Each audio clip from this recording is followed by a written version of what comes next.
Hey, this is Dewey Bragg of Kill Devil Hill, and you're watching CMS TV.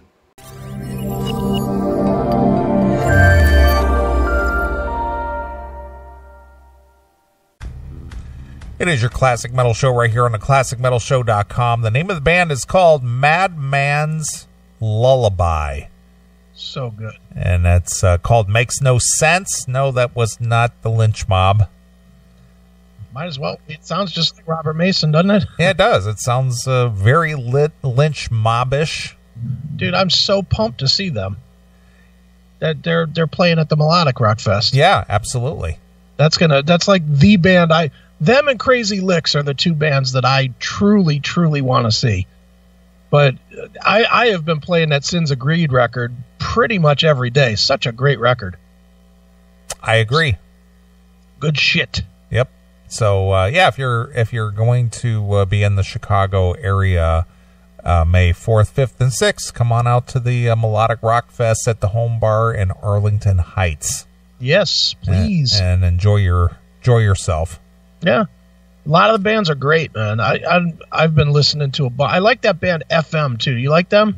Yeah, that's a solid act there too. So I'm looking forward to it, dude. The more I listen to the bands now, it's not super heavy. I mean, Madman's Lullaby is probably about as heavy as it gets, or Crazy Licks, but it's just going to be a fun time. And, you know, when was the last time you and I did an event? Was it the Lost Show? Yeah, I think it was your birthday. the quote-unquote Lost Show? Yeah. Come clean, dude. Did you just delete it? Well, you know what? I thought about that many times, and there was no, believe me, there was no forethought in this at all. Okay. But being that we record the show using Wavelab, right? Mm-hmm. And being that the end of the night was so chaotic, right, that I did not intentionally delete the show, but looking at the recording properties on the little recording, what you want to call feature on the Wavelab, yeah, the button to the far right at the bottom is delete, and the middle button is save. So you just hit the wrong one. I must have hit the wrong one because, you know, I had no intention of deleting it. Oh, it's discard or just stop. Right. And I may have hit discard. I'm probably happy that you did. I'd probably be in jail right now if you hadn't. Yeah. So again, I didn't plan on doing that, but I think that's just what happened. Yeah. But listen, I am, that's the only thing I think I've ever spit out of my mouth in my life. And I don't even remember it. No lie, that is a blackout drunk night. I was blackout drunk. But from what everybody has told me, that's a night that I was completely off the rails. Yeah. In a way that no human being should be off the rails. Well, I think the one who probably was having the worst time of it as far as where you were concerned was your friend John. Oh, was I killing him? No. He was freaking out about the things you were saying.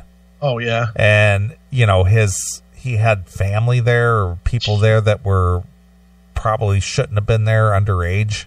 Yeah, exactly. And they were friends of his band, somebody. I don't know. They were of his guitarist Don. Yeah, they were his nieces.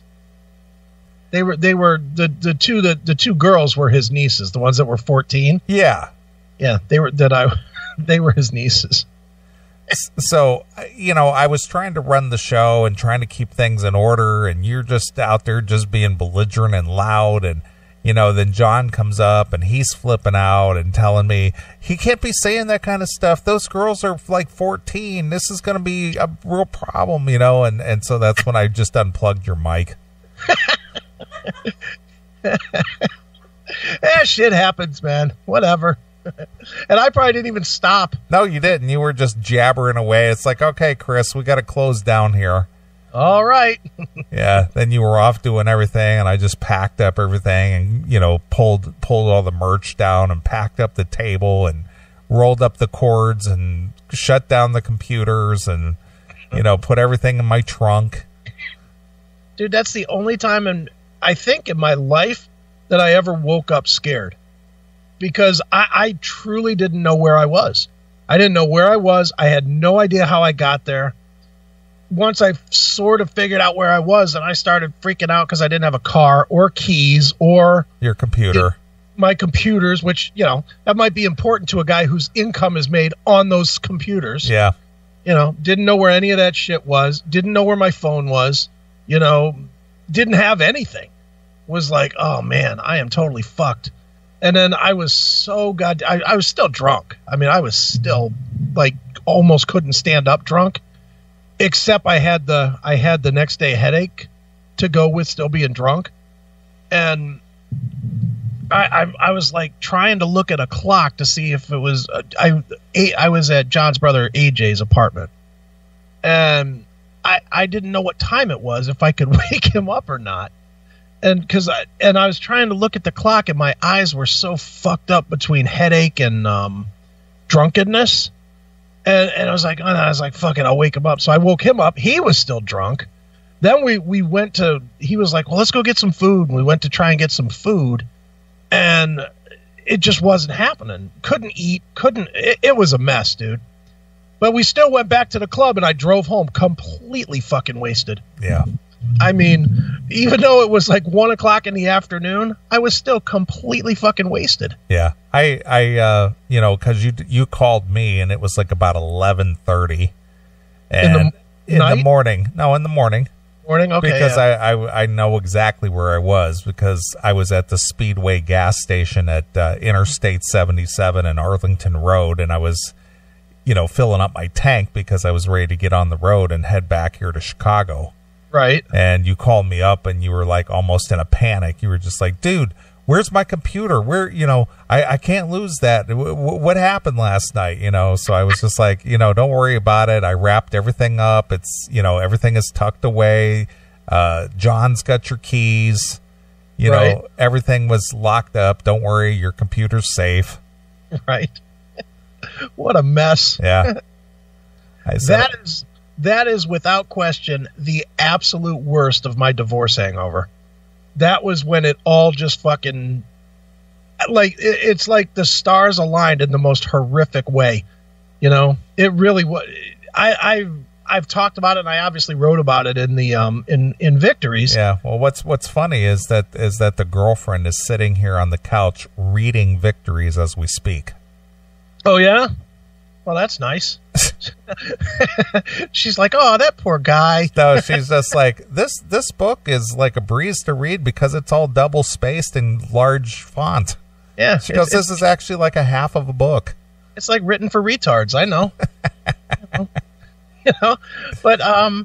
But no, dude, that is the one that to me was the, it was what, 2 weeks or 3 weeks after the divorce was final. I was still in that shitty fucking divorce mode, and I was still a mess. I was drinking like that was right at the height of my drinking, which was drinking a bottle of vodka every single day. So I was out of control on every level. And then we get to the bar, and what was the first thing Billy said? He brings me over to the bartender and goes, these two can drink anything they want all night. Yeah. Total mistake for me. Yeah, I drank about a half a Magnum, which basically amounts to a bottle of wine. Oh, don't worry, I got your share covered. Because what did the bartenders count? It was like 42 drinks or something. I basically had maybe 3 glasses of wine over a 6-hour period. Dude, I drank at least 13 double screwdrivers. And I was drinking shots of Jaeger and shots of whiskey and beer downstairs with the bands. And the one band, John's, whatever that first band was, the Major League band. Remember they had me shotgunning beers through that skull thing? Yeah. Like a skull bong type thing? Right. And I was shotgunning beers doing that. Oh, I was a mess. I say it all the time.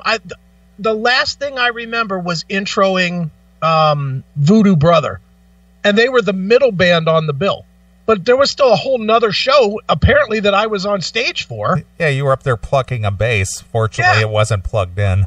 Of course not. and trying to tackle John, I was told, and I don't know. I don't know what happened. It was just a mess. It was definitely. There are very few things that I will ever admit being embarrassed to. That's one of those times where I wouldn't do away with it, because you know what, you do what you do, and you don't hide from anything that you do. But I would definitely say that's one of those that I still see people and I'm like, oh, I got to go talk to this guy that remembers that. Yeah. Was that 2012 or 13? 12. Yeah, it was November of 2012. Okay. Because my divorce was final October 11th of 2012. Right, so that was six years ago almost. Yeah. It's been a while. Yeah, it's hard to believe that, you came back to the show in August of 12? Mm-hmm. So, you and I have been doing this together again almost 6 years already. The best 6 years, I like to say. Yeah, well, but the thing is the 2.5 years you were not on the show seemed longer than the 6 years that we've been doing the show. Well, it's because you didn't have anybody to bounce anything off of. And that was just a bad time for me. Yeah, on a personal level. I was in a horrible place. You were in a horrible place. I mean, that was cab driving time too, right? It was. Yeah, so you were in the cab, which we can't tell enough stories about how we tell these stories about me all the time, and you can tell whatever you want to about the cab stories, but I got the phone calls from you. I don't think I've ever known you to be more miserable, even when you were working for the Indians. When you were working for the Indians at the other place, I don't think you were 1/10 as miserable as you were driving the cab. Yeah. Well, the thing is with the driving the cab, and one of the biggest concerns was being able to actually make some money that day. Right. Because there'd be days that I would come home with $100 in my pocket after expenses of buying gas and stuff, and then there were other days I came home after 12 hours and only had $20. Yeah. Oh, my God. So, if things were slow or, and plus gasoline was high at that point. It was like $4.50 a gallon, mm-hmm. And I had to pay that out of my own pocket. Right. And then you're sitting in some less than good neighborhoods, for 4 or 5 hours at a time before you get a call. Yep. Fuck that. Yeah. That's a tough time. I mean, I was worried about paying the mortgage, and just keeping the lights on and, all that other stuff. So, going out there working 6 days a week, 12 to 13 hours a day, then coming home on Saturday. I got home at like 6:30 or 6:45. I had about an hour to prepare, and then I would pre-record 4 hours worth of the show because I could only hang for 4 hours live. Right, sure. And because I had to be back up at 6 a.m. Right. Yeah, dude, it was a mess. Yeah, it was tough. And you were doing those email reads from Richard and from people were trying to help. I mean, everybody was trying to pitch in and help. Wheezy stepped up to the plate and tried to help, and Mark Nero, he tried to help, and sure, everybody wanted to pitch in and try to give me a little hand and giving me content. Yep. And something to talk about, or at least be topical in between the breaks. Right. But man, that was hard. Yeah, it was bad. Everything about it was bad. And, I was even trying to help you get a code. Remember that Indian guy that wanted to co-host with you? Yeah. But you didn't want nothing to do with it. Yeah, you were the problem especially, I mean, you look at your little studio setup that you have. Yeah. And in order, and I wanted to do it right. I didn't want to have some guy on the other end like he was talking through a walkie-talkie. Right. Sure. I wanted good quality. I didn't want that to suffer. And most people don't have the aptitude when it comes to equipment and doing it right. Right, sure. And I knew that if I took on a co-host, I was going to end up, having to set them up. Right, sure. And that was going to be a problem. And then the consistency and, having somebody dedicate that amount of time every Saturday, because most people won't stick with it. Right, no. That's why we've been able to outlast everybody, because we stick to it. So I just knew that it was going to be a bigger headache for me to try to break somebody in. Sure. Than it would be just to go it on my own, because I said this from before, and I'll say it again, that I always knew that you would be back. Yeah, you said that from day one. And I mean, and that's the odd thing is you said that to me when I talked to you right after I quit. You were like, you'll be back eventually. And I was like, that would be nice. In my head, I was like, yeah, that would be nice, but I'm not going to commit to that. I'm going to make my marriage work. Right. I kept saying that. No, I got to make this marriage work. I got to do it. Yeah, how'd that work? Yeah. Then I was more unhappy. I got to dig out that initial email that you sent me resigning your position with the show. You need to. That'd be fun. I mean, I have it. I think it's on an old laptop, but it's just it was a lengthy email that you sent me about how you have to quit the show because this isn't conducive to a successful marriage, and this is your priority, and as much as you enjoyed it, it's just something that you can't do anymore. And I was just like, this isn't coming out of Chris's mouth. This is coming out of the wife's mouth. That might be the second most embarrassing thing after that show. But no, dude, and I'll put it out there right now. Whenever you find it, I'm happy to take my beating for that. I am absolutely happy to jump in the barrel, have you read it or have me read it. I'll do it. And take calls just beating me up for what a fucking pussy whipped bitch I was. Yeah. Well, the funny thing is that the last night you were with me on the air, we had about 2 hours to go, and you just disappeared. Yeah. We were in the middle of a discussion about something, and I'm looking for your retort or your reply, and there's nothing, and you're gone. Yeah. And all I get is an instant message, dude, I got to take care of something. And then I finished out the show, and then the next morning I wake up and there's that lengthy email.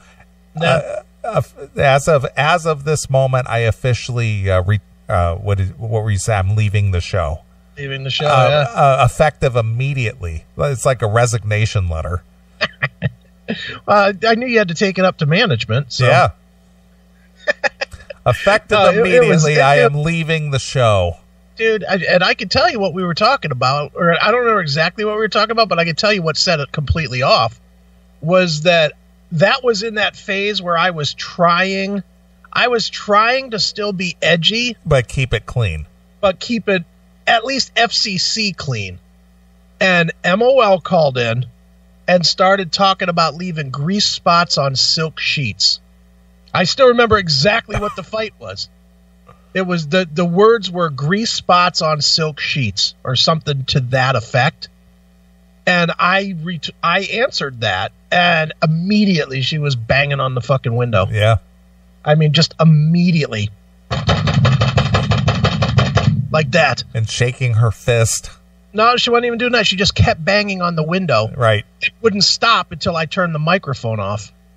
And then it just turned into an absolute fucking war. Well, what I found funny, though, is the stories about how she would take the laptop to the bedroom and monitor the show. And as soon as something was said that was she considered out of line, she'd come storming in there and start an altercation with you right then and there.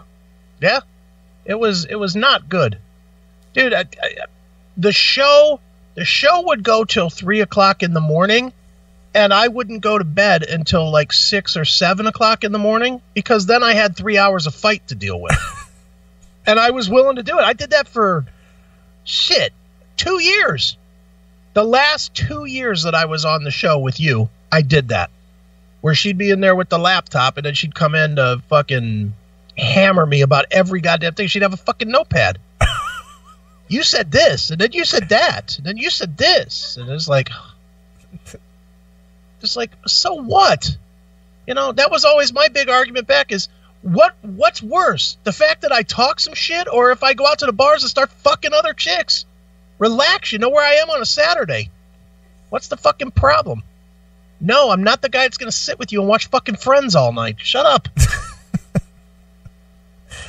Wow.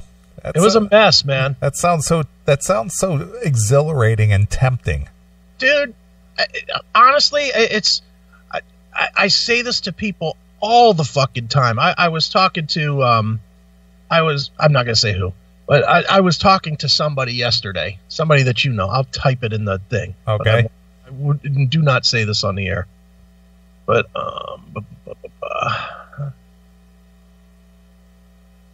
so I was talking to that person on the air. Oh, yeah, I know her.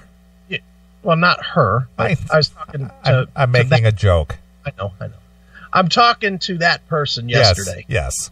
And we're having a conversation about whatever. You know, he wanted to get some, what's the scoop on this or that. You know, him and I keep in constant contact. And in the background comes the wife. Okay. And she's getting ready to go somewhere, and they have kids. So she's like, well, you're going to have to do that. And just hammering on him. And it was, the weird thing is I've been with those two, husband and wife type, and they seemingly are better than most couples. Most couples that I know, not as good as these two are. Okay. But even with that, it was, well, you're going to have to do this, and I had these plans, and you weren't ready for it. Now you're going to go out and clean your motorcycle or something instead of doing this and that. And I was like, okay, you know. And as soon as I heard the door slam, and it was a slam, not a close, as soon as I heard the door slam, the only thing I could say was, yeah, you're helping make my decision to never go back just that much easier. Because, dude, I can't do it anymore. There's no way. I would be the guy that would probably murder my next wife. She's buried in my backyard. Yeah, I mean, I would murder my next wife. I don't think that I would put up with 1/10 of what I did put up with. And if she kept going, I would have to introduce her mouth to the fucking other end of the judge. I just don't think I could deal with it anymore, man. You mean that $200 piece of junk? Yeah, that $200 paperweight. Right. Oh my God, dude. I just can't go back to it anymore. There's just no way. Well, if I hadn't seen it firsthand, yeah. You know, people say, oh, well, he's just embellishing. He's just making, he's just making it worse than what it really was. But I saw it firsthand, and the only thing that I could, obviously I felt bad for you. Sure. But number two, it's just like, can't this wait? Yeah.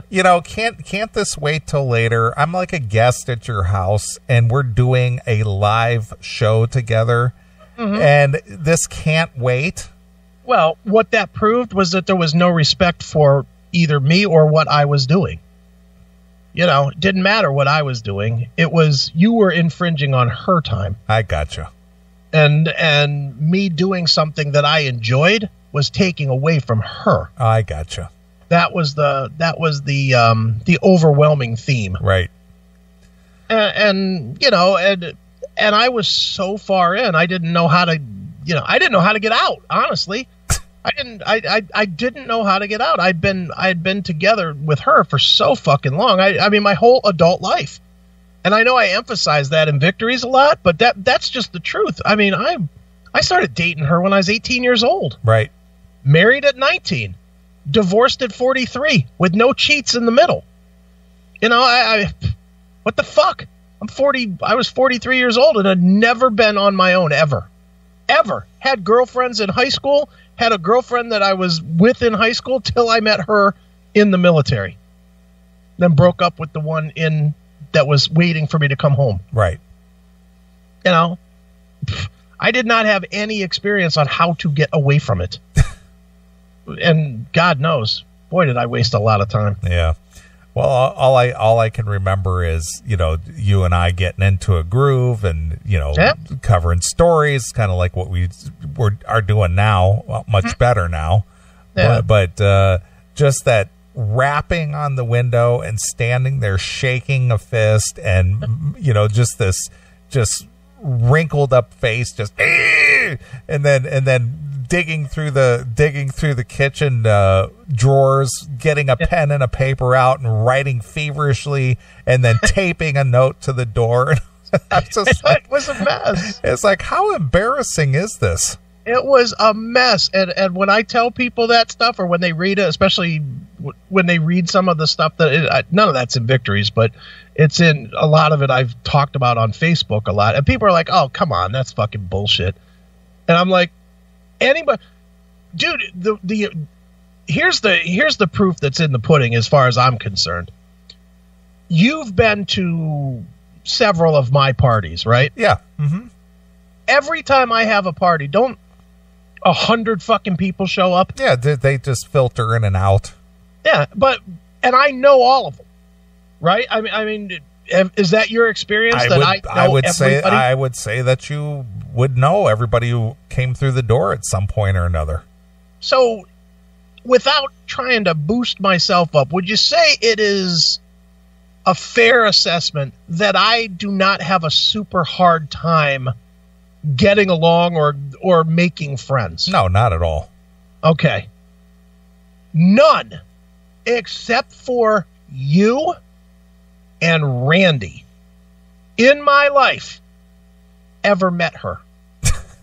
Ever met her. And I'm talking about close friends of mine. You know how close I am with John. John's like my fucking brother. Sure. Never met her. Right.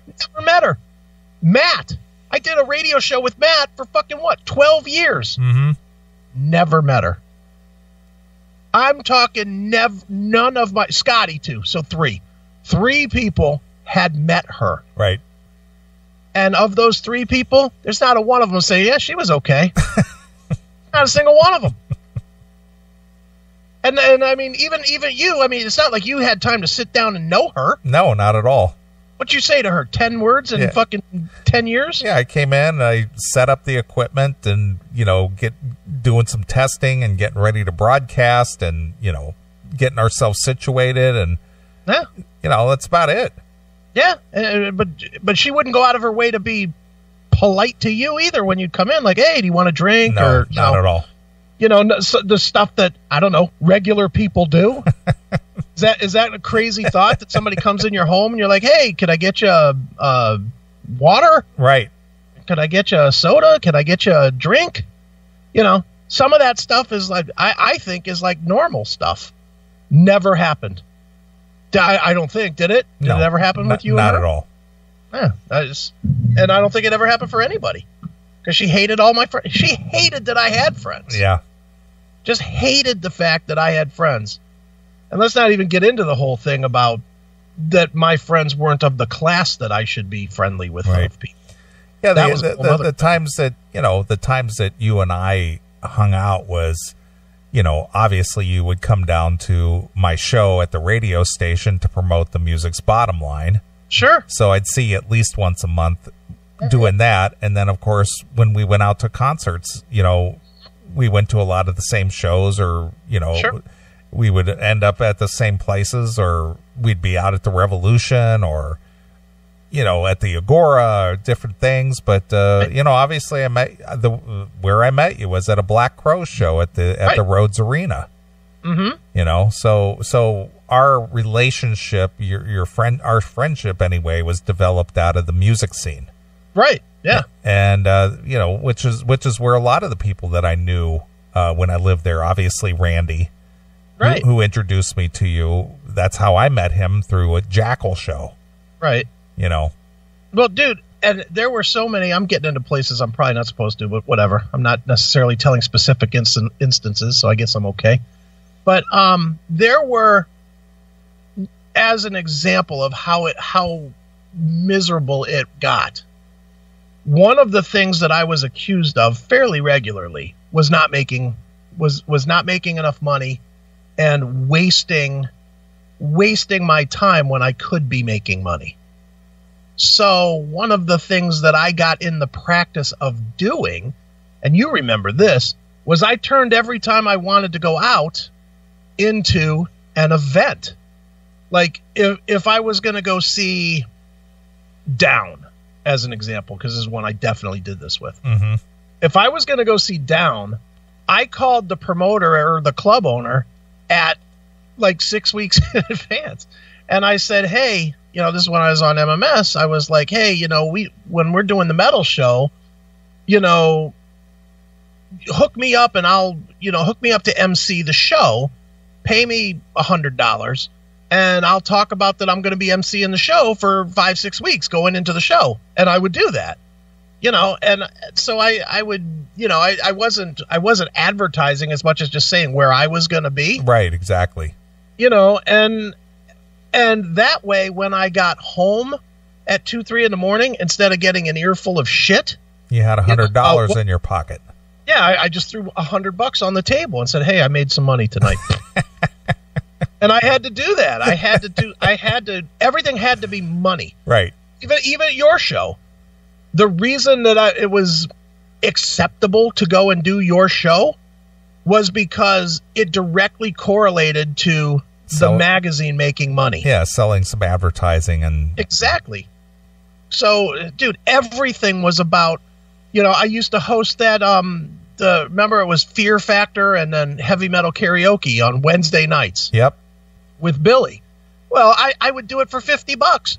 I wanted to do it, but it was like, well, if Billy pays me $50, then I can just fucking throw $50 on the table. Yeah, it's legitimate.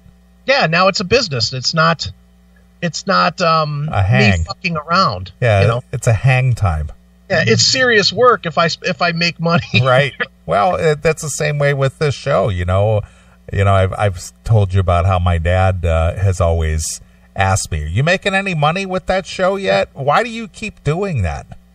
Why not? If you're not making any money at it, why are you doing it? Yeah. And I get the concept of that, but you know what? Sometimes you just do things for fun. Yeah.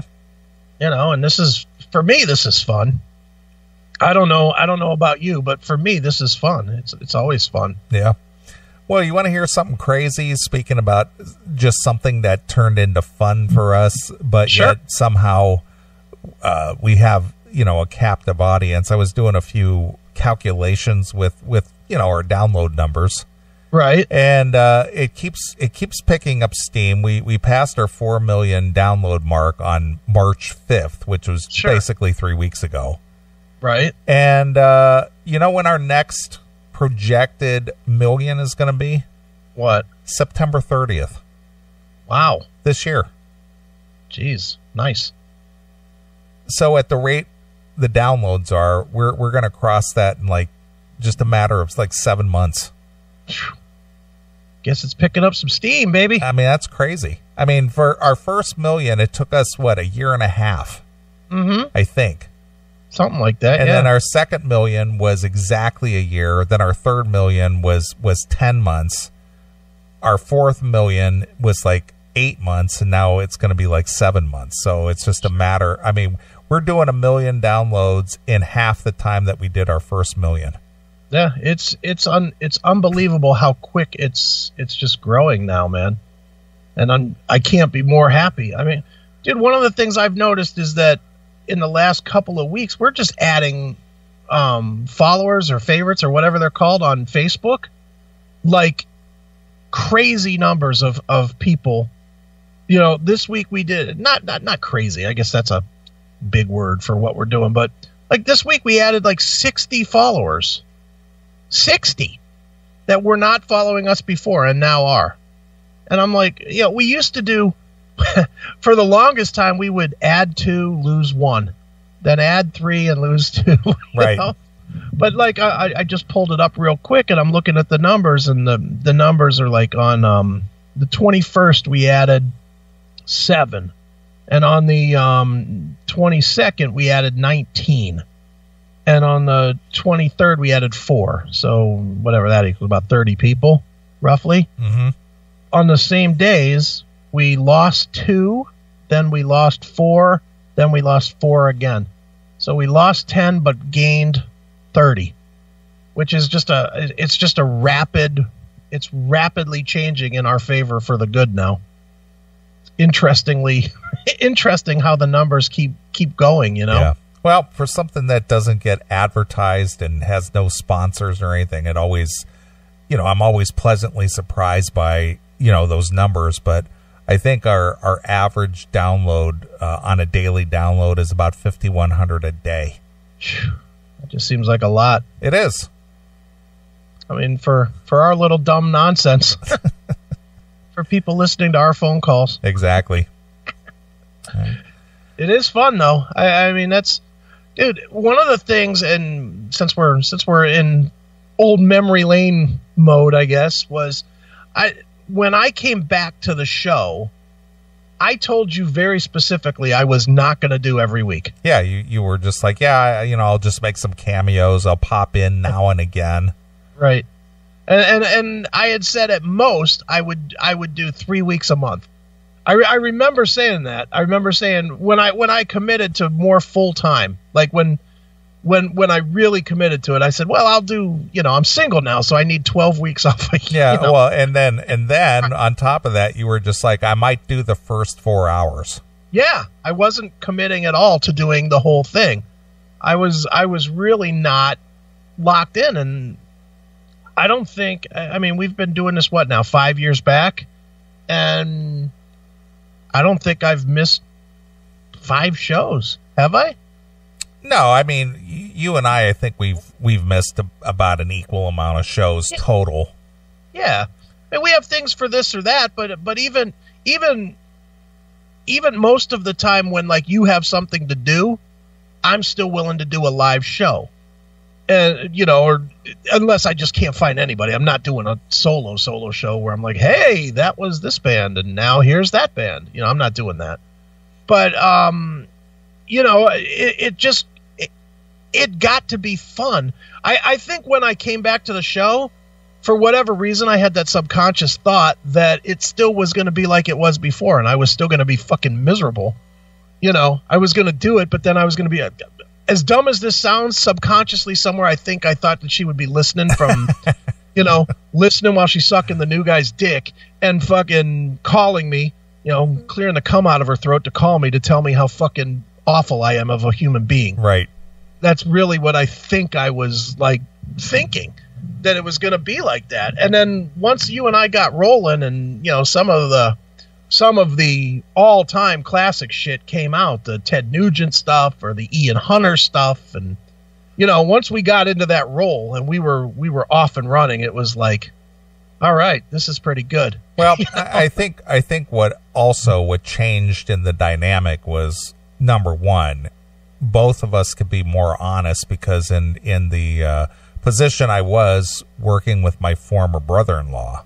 Oh yeah. He and my sister had such fear that someone was going to discover the show, right? And hear the content of the show. So I kind of kept a lid on a lot of it. Sure. And then because of your marriage situation, you kept a lid on, everything, or, you obviously you ventured out a little bit, but you were still kind of keeping it, palatable. Well, I didn't talk about anything in my personal life at all. Right. So, but once you came back, my situation with my former brother-in-law was over. Right. And your marriage was over, so we both could open up. Right. And have no concern that you're going to hear about it the next day or whatever the case may be. Right. Because at this point, you and I don't answer to anybody as far as where the content is concerned. Yeah. And dude, you have that I call it a famous clip, that clip that you play a lot in the opener where I'm reading the text from the chick that broke up with me from hearing the show, where I said to her point blank, I'm not going back to doing the show. I don't remember what that clip is in. It's one of them segments that you have in the open. Right. But it's specifically me saying, I will not go back to half doing the show because of some chick. Right. And that's where this all comes from. That's true. I was half doing the show for years. And it was still good. That's what's amazing, is that we were still killing it, but subdued. Can you imagine if we had if we had Dirt Talk right now? Oh my God. Those guys would probably commit suicide. Because if I could have gone all in on the Rev instead, I think I went pretty hard at him anyway, but can you imagine if I'd have gone all in, just really, really fucked with him hard? He would have murdered himself. He just would have. Yeah. Ugh. Good times, man. I mean, that's a mean thing. Yeah. Well, we're going to have it out on Eddie Trunk's show. Yeah. We're going to do some work. Yeah, we're going to do some work and get bigger than the Classic Metal Show. Are you? How'd that work out, Rev? And there's a weird turn of events for you about turning around and becoming aligned with talking metal now. Yeah. Well, you know what that is, dude? Honestly, that, like you were saying a couple minutes ago, that is a big part of the change in my attitude, really, because I wanted to end that. I didn't want to keep being angry about stupid shit. And to me, that ended up being stupid shit at the end.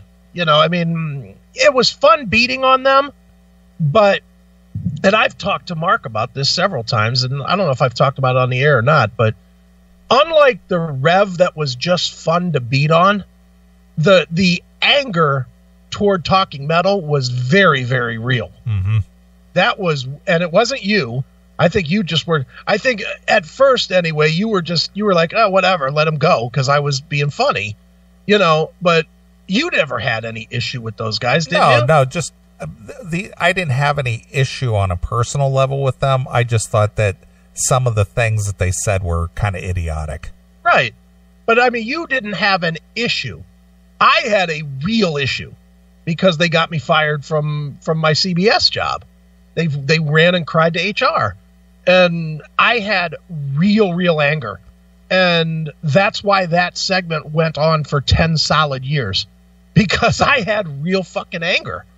And the truth is, now looking at it now, is that I probably wouldn't have had that anger if I didn't have so much anger for everything else in my fucking life. That's why they call you Angry Aiken. It is. It stemmed out of that time, but now I don't want to have that kind of rage anymore. I don't really have any aggression with anybody anymore. I don't think. I mean, people still say that I'm intense, but I don't think that do you think that I'm even a tenth as angry as I used to be? No, not at all. I hear some of them old shows and I'm like, whew. Yeah, you had no patience at all. None. Oh my God, dude. When we used to have technical problems, here's a story that I don't think me or you has ever talked about on the show. When we would have just basic technical issues, just, something was fucking up or something with the board or whatever, which we had a lot of because Skype was nowhere near as good as it is now. No. When we would have the slightest thing, an echo or something, that could set me off into a tangent.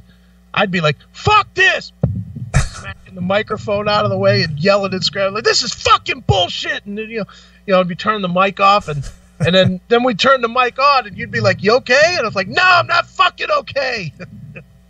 What are we going to play? The fucking Sleaze Rock's faggot song of the week? What do we do? It was always just so fucking angry. Yeah. For the stupidest shit.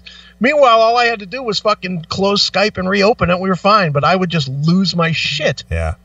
About every fucking thing.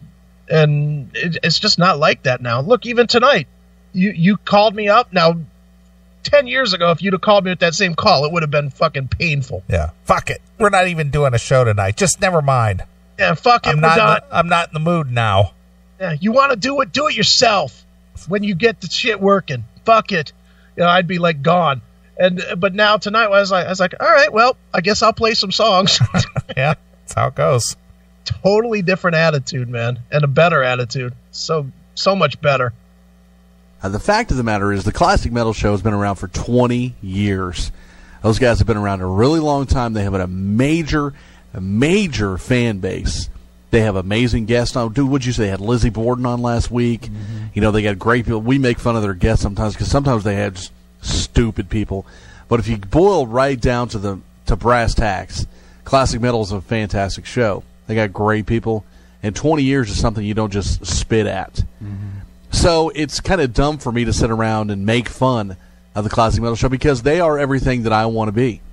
I want to be as big as they are, and that's something that hopefully one day will come to fruition. Did it? And how did that work out for you? Guess it didn't work out. Here's where he says he's going to do some work with Talking Metal. All right. Shout out right now at the beginning of the show to the guys, Mark and Chris. Is that right? Mark and John from See, he had Chris on the brain. He had me so in his head he couldn't fucking get past it. Yeah, Mark and Chris. It's kind of ironic, though. Mark and Chris now. Yeah, there it is. Maybe he knew. Mark and John, I apologize. I talked with Mark back and forth a little bit. Thanks for supporting the show. Mark, I don't know. The other guy may hate the show. I don't know if John was the other guy. The other guy, I can't remember his name from 1 second ago. But Mark is a fan of the show, and we appreciate that. We're gonna do some work for Talking Metal, back and forth, and get bigger than the Classic Metal Show. And who? Yeah, those guys have been around a really long time. So there you go. Who? So good, man. Yeah. Dude, I love that. But it's still one of my all-time favorites, and I got to get you to just dig it out and send it to me. The episode that we did analyzing the pictures of the Rev's apartment. That might be the greatest segment ever. Yeah, the filthy apartment. And just we're so fucking granular with our observation, and we were just doing it from pictures, but it was like, look at those bottles up on the roof, on the top of that locker. They're all dirty. This guy doesn't even fucking dust these bottles, and look at that dirty pillowcase. Yeah, that filthy sheets and the oil-stained pillowcase with a pizza box next to the bed. And the fucking the stickers from that you pull off of the CDs on the side of his furniture, and the whatchamacallit, the lawn chair. The lawn chair that black metal, or the Black Knight, as Scott Clark would say. Yeah, the lawn chair with Black Metal Ray with a sandwich on the floor. Oh my God. We killed him for what, an hour? Yeah. On those pictures. Well, what I couldn't understand is, and I still can't understand to this day, is why would anyone post those pictures? Well, dude, it was awful. He was trying to, I don't know what he was trying to prove. Well, he was trying to show the Dirt Talk studio. Well, it was clearly dirty. Yeah. It was definitely Dirt Talk, all right, because that place was a fucking filthy sty. Who? Yeah, you're right, Ray. Who? And I'll be the first one to admit, I do not keep my place what I call bachelor clean, because it's clean enough for a bachelor. But anything with a vagina comes in here and it's like, oh, look at this fucking place, you know. Who? And I get it, you know, vagina. Who? Vag. Who? Dripping snail. But I mean, his place was on a different plane of awful. Yeah. I mean, condemned worthy awful. It would. Don't you think that if an inspector would have come in there, they would have shut it down? You would have thought. And the thing is wasn't he a restaurant manager? Yeah, well, he said that. I think if you consider wearing a headset and taking orders a manager, then probably. You know, I still contend that he was working the drive-through window at McDonald's. I do not believe for a minute that he was managing people. Not that guy. No way. He did write a great book, though. What was that called? The Angel Diaries? The Pitchfork Diaries or something? Pitchfork Diaries. Yeah, the Pitchfork Diaries. Yeah. That was another great segment that we did when we would do the dramatic reads from his book. Yeah, Miss Cooksey.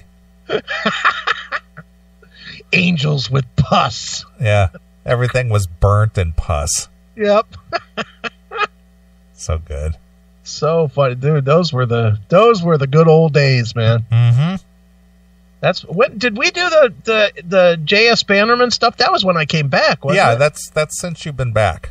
Yeah. Wow, and that feels like that was ages ago. Doesn't it?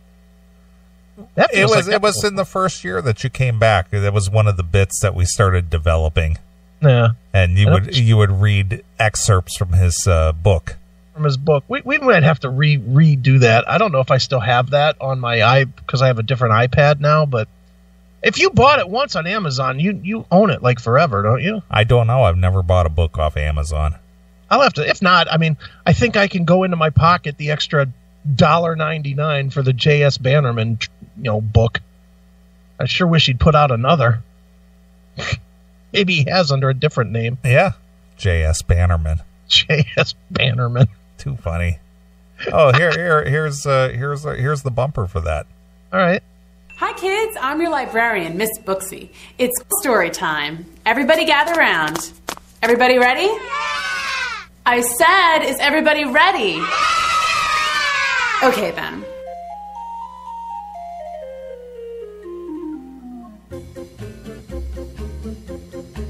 It's story time with Jake Bannerman.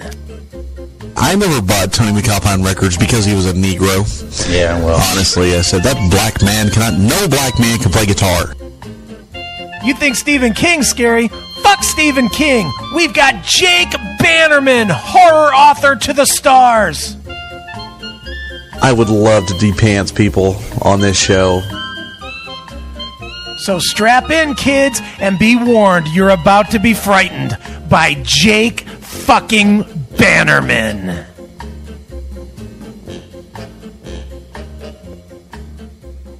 Yeah, that was one of the first bits we started doing when you came back. Dude, there is a second book. There is a second J.S. Bannerman book. Is that right? And it's definitely his. Family of Dog, The Harvest. Paperback costs $6.66. Nice. Guess what I'm doing right now? I am going to buy me some Jake Bannerman. All right. Should I buy the Kindle for $4.99 or should I go all in for the $6.66? Is it autographed? No, it's not autographed. Oh, damn it. But I think should I give him the extra money? I'm giving him the extra money. Yeah, he needs it. He's got like a house full of kids and a fat wife, doesn't he? I think so. I am going to buy now, $6.66. Jake Bannerman, Family of Dog, The Harvest. That sounds gay. Thank you, Toby. Can't say that I disagree with you there. I'm going to go with the free 2-day shipping. Place that order, bitch. Send me my book. All right. Next week, we might have a new... If I actually get this in 2 days, we might actually have a Jake Bannerman reading next week. All right. Should be fun. We'll just we'll revisit an old bit. Yes. And I promise this right now, Neely, I'm not going to dig into the book until we come on the air. All right. So that it is fresh even to my eyes. Jake Bannerman. Oh, my God. Your ass. Oh, easy. Who's that, Mark Nero? Yeah. Sorry, Mark. Boy, this is really old home night. Yeah, it's old home week. It just reminds me of all the stuff that we used to do years ago. Oh, man. So many of those bits are so good. Do you ever go back and listen to, like, Kay and Abby or any of that stuff? Oh, God, that's great. Yeah, I know, Steven. I'm with you. Yes, I actually listened to Kay and Abby probably, it might have been 6 months ago I listened to that. That was a good time. See, I feel that I need to say something. And the other one talking about how she was fucking passed out drunk at the Cheesecake Factory. Crawling, dude, we were so brutal to her. Yeah. Remember we were talking about, keep drinking so I can fuck you later. Yeah, you were saying, he said the only reason her old man keeps her wasted all the time is so he can ram her in the ass. But the best thing that we ever did with Kay and Abby wasn't even on the air.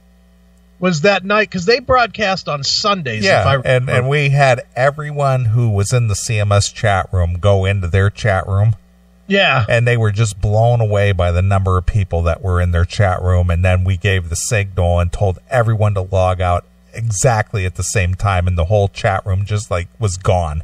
Right. But do you remember also that I was also chatting with Kay or Abby, like in the private chat or something, and I was selling her about how great her show was, and you know that it brought power to women and this and that, and then I turned on her mid. Yeah. Like she was all sold on me, and then I just turned the total opposite and was like, "You're a whore, you're a cunt." Right. And they had that the boyfriend was like trying to be the admin. Pecky. Yeah, Pecky. Your memory is good, man. Yep. And he didn't know, because they never had people in their chat room. They didn't know how to deal with 40 fucking people all hammering them at the same time. And they started banning people right and left, and then we just pulled everybody out at exactly the same time. Yeah, then everybody was gone. There was like one person left, me. And then everybody came back in, and dude, and when we used to do that to the Rev, oh, that was once we got over on the Rev, then it was great, where he couldn't even do his show. Well, what upset him all the time was if you brought up Vanessa. Oh yeah. And I said, you know, I think what you had said something in the chat room about, you know, well, Vanessa's new boyfriend is banging her like a screen door in the wind. Right. And that just derailed him. Just completely derailed him.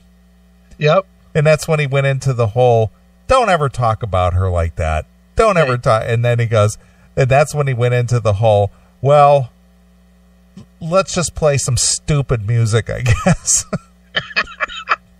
I wish I still had my dramatic read. Yeah. Do you have that or no? I'm sure I might have it somewhere, but I'd have to dig around for it. That was great with the baby crying in the background. And for fans that don't know, I'm going to reset this story. I wish I had it. I'm looking even on MySpace right now to see if the page is still up. But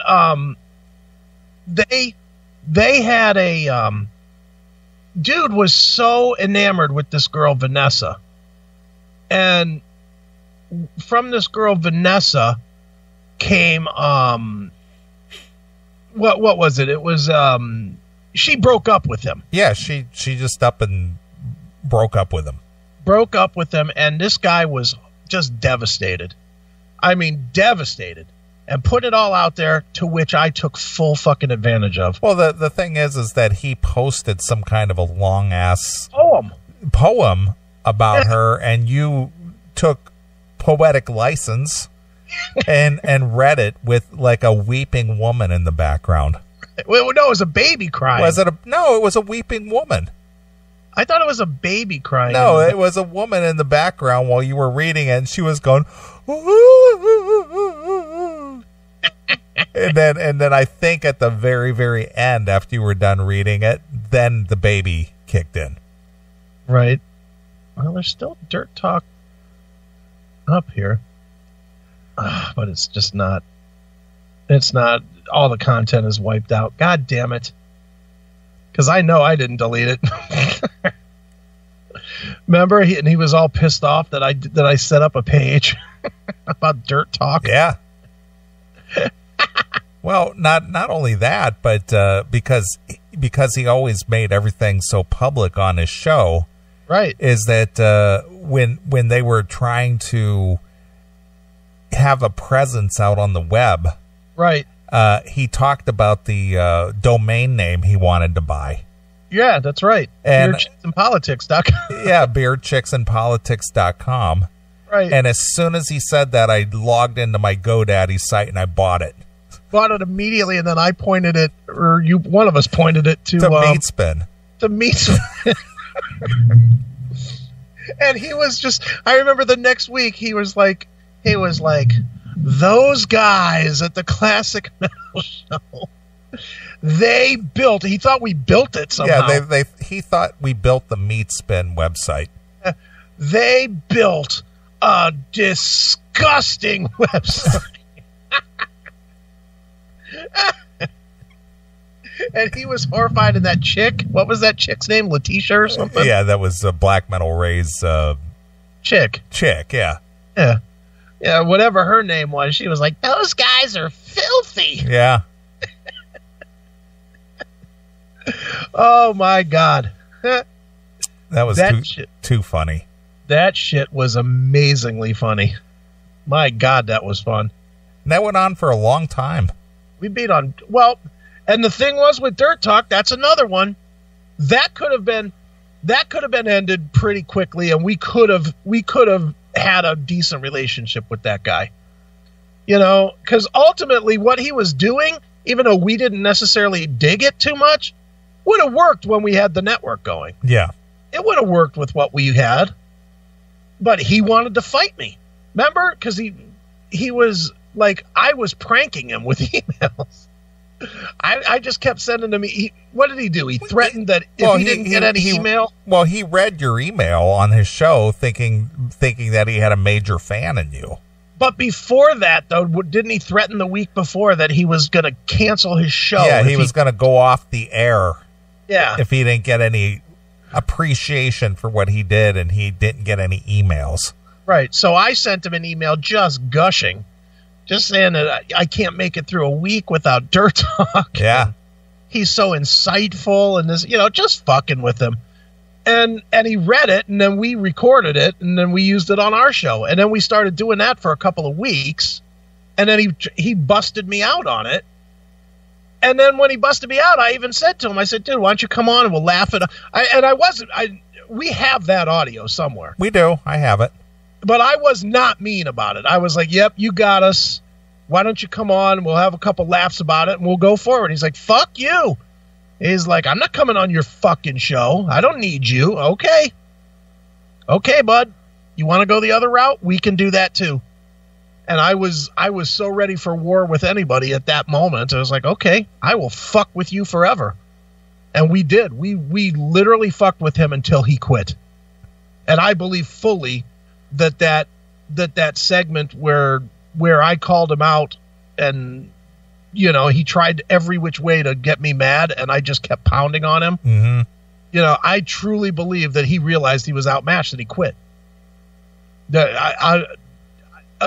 I can't imagine that it went any other way. Can you? No, of course not. I mean, I think he got to the point of like, what's the use? Yeah. Well, he got sick of getting embarrassed over and over and over and over. And then when we used his big threat, which was to do it on Eddie Trunk, when we used it against him, I think that was really the last straw for him. Pretty much. Here we were gonna have Eddie on the show, and I was challenging him to come on. Yep. So good. That was fun times, man. Good shit. Yeah. So there's a little snapshot of the development of how things just kind of morphed. Yeah. To where we are today. But yeah, we were kind of doing this shticky radio things, Sure. Having bits. Yeah, dude, we had like a lot of bits back then. Everything was a bit. We had the what was it? Break it or take it or something? The Rocks Hard or Hardly Rocks. Yeah, that's the one. Do you have that bumper somewhere? Let me look. Feature bumper, Rocks Hard, Hardly Rocks. Let me see here. Maybe you have that. If you find it, it's not going to know what to do. It's been so long since you clicked that one. Yeah. Oh, here we are. Classic Metal Show wants to know if you think this next song rocks hard or hardly rocks. Oof, boy. And then there was a closer after we played the song. All right. To hear the song again or to vote, just go to www.theclassicmetalshow.com. Click on the link on the right side that says RH or HR. Listen to the track again and cast your vote. And let the world know if you think this song rocks hard or hardly rocks. Oof. Boy, could I have been any less emotional in that read? Jesus Christ. So do you want to hear the merciless onslaught? That you beat the Rev up with? I absolutely want to hear that. Here we go. Hey, smart guy, you want to talk to Eddie Trunk? Sure, why not? Well, I think the original deal was if you guys wanted to talk to me, we would do it with Eddie Trunk being the moderator. But apparently you guys couldn't pull that off, so I thought you guys... I wonder who made that deal. Did we make that deal, or did we agree to that deal? I don't think so. I think you pulled it out of your ass because you were reaching for anything to make you feel good, stupid. Couldn't do it. Don't need to do it. My show's bigger than yours, little man. You got nothing. Are you proud of that? Yep, I am. I'm proud that I don't speak to my 3 friends once a week, stupid. How's that 300 square foot apartment treating you anyway, man? It looks pretty cool on the web. Do you feel better about yourself? Are you building self-assurance by picking on other people? I mean, is that how bad it is for you? I'm just enjoying the de-pantsing I'm taking here from you, stupid. Fuck you, cock. Let's see who was called stupid in this conversation. I'm going to go ahead and say that was you.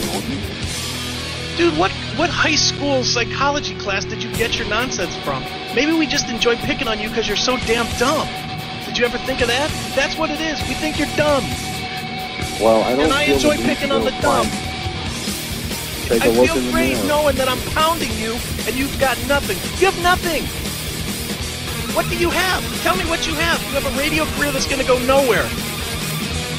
You have a broadcasting degree that's going to sit on your wall while you continue to wait tables. What do I have? I got a job, I got a house, I got a life. Far more than you, dirt farmer. Fucking tool. I love your de-pantsing here, dude. Really? Is that what you have? Yeah, really? Huh? I don't know what to say. You suck. That's what you should say. Just say, I, the Rev, suck. Because that's what you've got. You dope? You go to, like, kindergarten lots and kick kids in the knee. You feel awesome about that, wouldn't you? I probably would. And a Down syndrome kid, too. That's why I like beating on you. You are an idiot.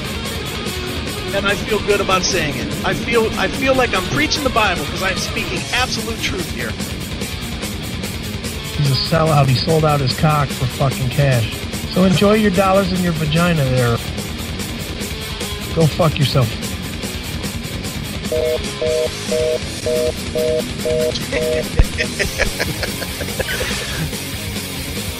Why would that guy even try? What an idiot. Man, oh man, that guy makes me nuts.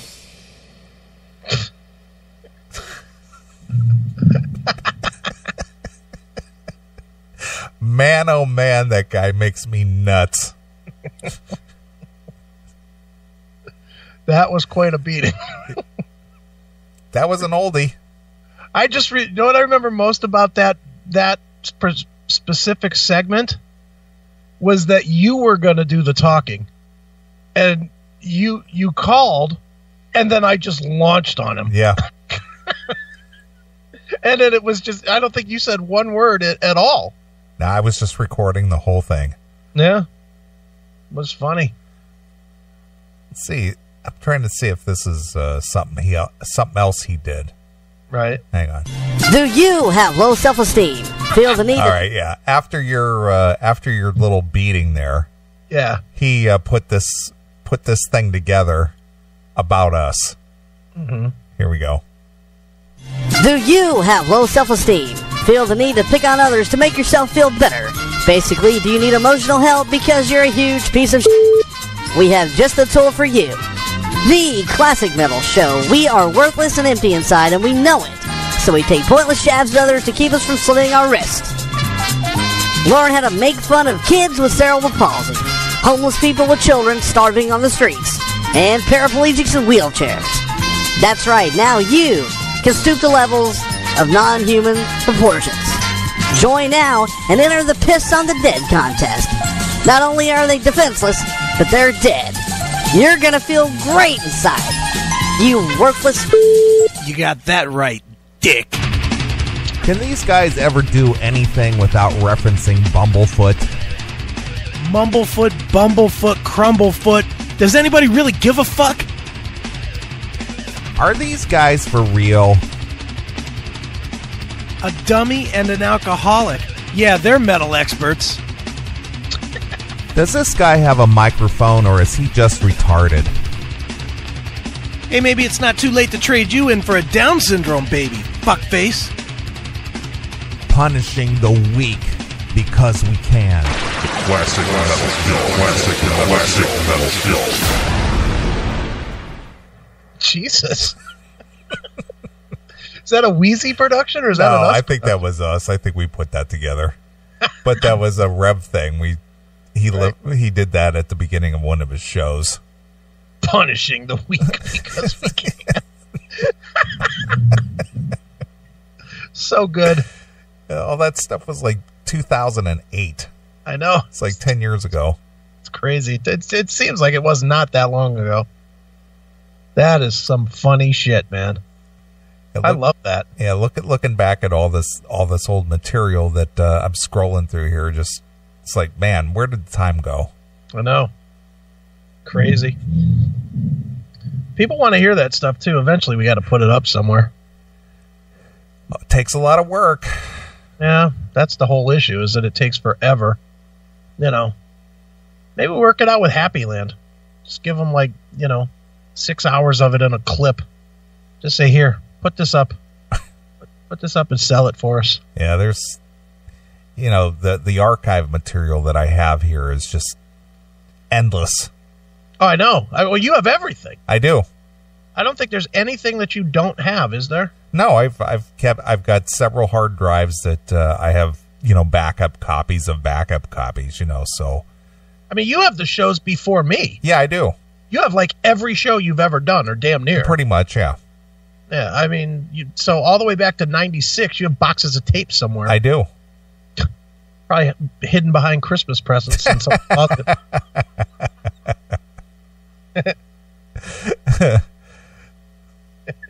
Wow. Funny stuff, man. Yeah, well, almost 23 years in. Yeah, and still going. That's the amazing part. And I know that eventually we'll jump the shark and we won't know it. The fans will let us know it, I'm sure. I'm hopeful that they don't turn on us like they did O&A or Stern or any of them. Have you seen how bad those guys get beaten now by their ex-fans? It's ugly. Yeah, well, the thing is that they destroyed what they made great. Mm-hmm. Yeah, that's why, I would think if we start to go down, we'll just quit, won't we? Yeah, I mean, well, we're it's not like we're under contract or something. I know, but I would hate to just be doing it and just not being good. I would hate that. Look, anytime I think that we didn't do a great show, I'm like, motherfuck, we got to do better. We got to have better topics and, blah, blah, blah, blah, blah. I get into a tizzy. And then you tell me the next day, the show's fucking fine, dude. What are you fucking bitching about? Yeah. Because when I'm going through cutting up the show, yeah, and I have to listen to portions of it to find the break. Mm-hmm. And I listen to it, it's like, wow, that was real good. But admit it, that exact exchange that I just mimicked happens at least once a month. Mm-hmm. Once a month, I'm like, we got to do fucking better. That was not good. We didn't connect. We didn't connect. That's always my thing. We didn't connect. And really, it's like just me being fucking ridiculously anal about it. That's why I don't listen a lot of the time. I don't listen back hardly ever until 6 or 8 months later when it comes up in the stream on the live stream.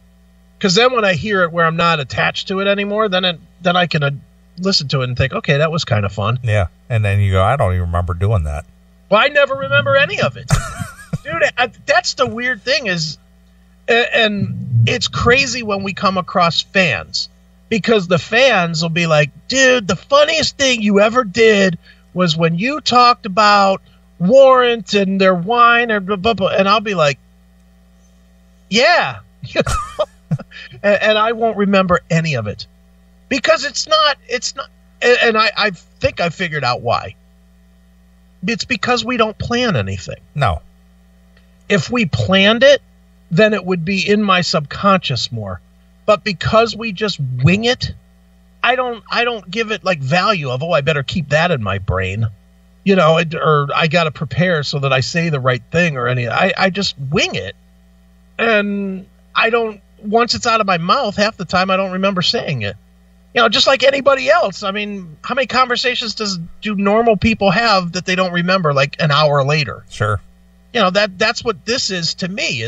This is still just me and you just bullshitting. And an hour or two later, half the shit doesn't fucking stick. And then 6 months later, I hear it back. I'm like, God damn, when was I talking about, anal sex with Indian midgets? And I won't remember that shit at all. I'm like, what the fuck? Well, being that we also, went at talking metal pretty hard. Sure. One of the things that they said quite frequently was amazing. Right. And I put this montage together at that point. All right. That's amazing. That's amazing. But it was amazing. An amazing opportunity. When I say amazing, it's going to be amazing. I love that title. I think it's amazing. Such an amazing song. Lucy Lawless is amazing. Just amazing. Amazing dude. Amazing. That's amazing. Amazing. Which is an amazing magazine. I'm sure it sounds amazing. And we're going to get into a amazing interview. JD is an amazing bass player. You guys are amazing. Amazing, man. Crazy amazing, devotions. Man. Amazing players. It's funny.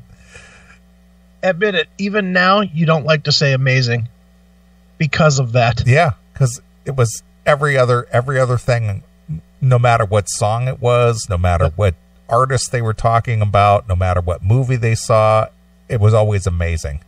I know. I catch myself though a lot of times now where I'll be like, "Oh man, that show was amazing," and I'll be like, "Oh, that show was really good," because I don't want to say amazing because we beat on that so hard for a decade. Right. So my subconscious won't let me use the word amazing ever. That's amazing. No, it's just very good. Yeah. Good times, man. Good times, bad times. There's a part of me that's like, man, I was awfully, awfully fucking wicked mean. And there's a truth, if we're just sharing truths, there's a part of me that feels bad at how bad I took my rage out on Talking Metal and the Rev. Yeah, you did. Absolutely. Because I was angry. And there is definitely a piece of me that's like, I wish I could do that again because it would not be as venomous. I mean, the Rev, while he was a turd, and he absolutely was a turd, I was so far over a line that I would even like to cross when the not necessarily going after the girlfriend that he made public, but just not stopping with it. There was a point that I probably should have backed off of that a little bit.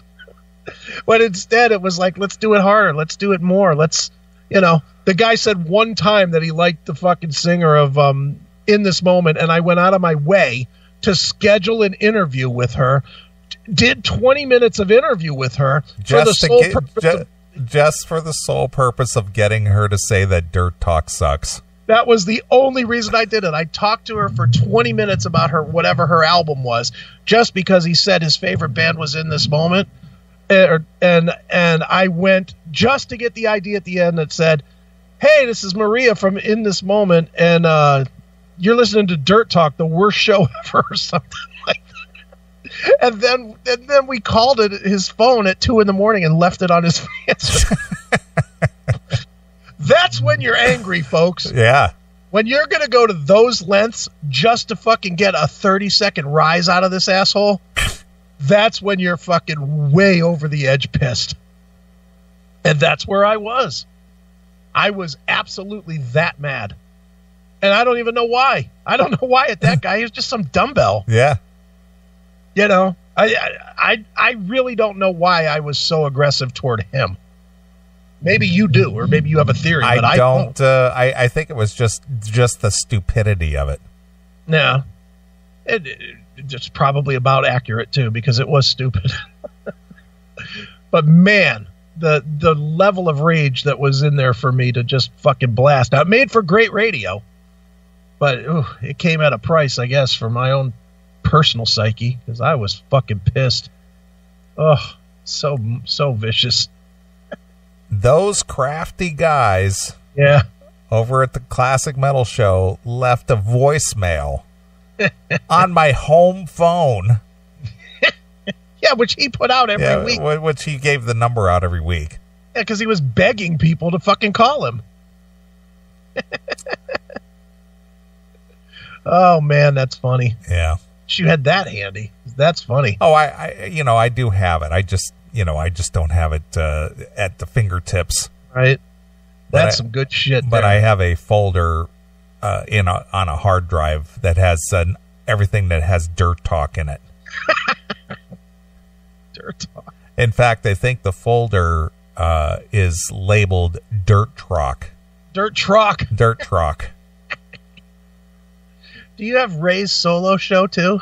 I don't know. I gotta hear that again if it still exists.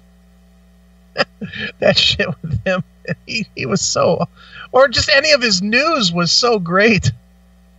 Just listening to his news was hysterical. And you and I commenting on his news, and just to hear the Rev go, interesting. Interesting. Mm-hmm. And that clicking when he would get mad. Yeah. I do have all those recordings. I just got to get my hands on them. Yeah, you got to bring some of that shit up, dude. Yeah. Good shit. Oh, God. All right. I say we take a short break.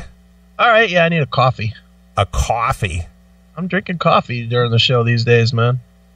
No beers for you, pal. I haven't drank beer on the show.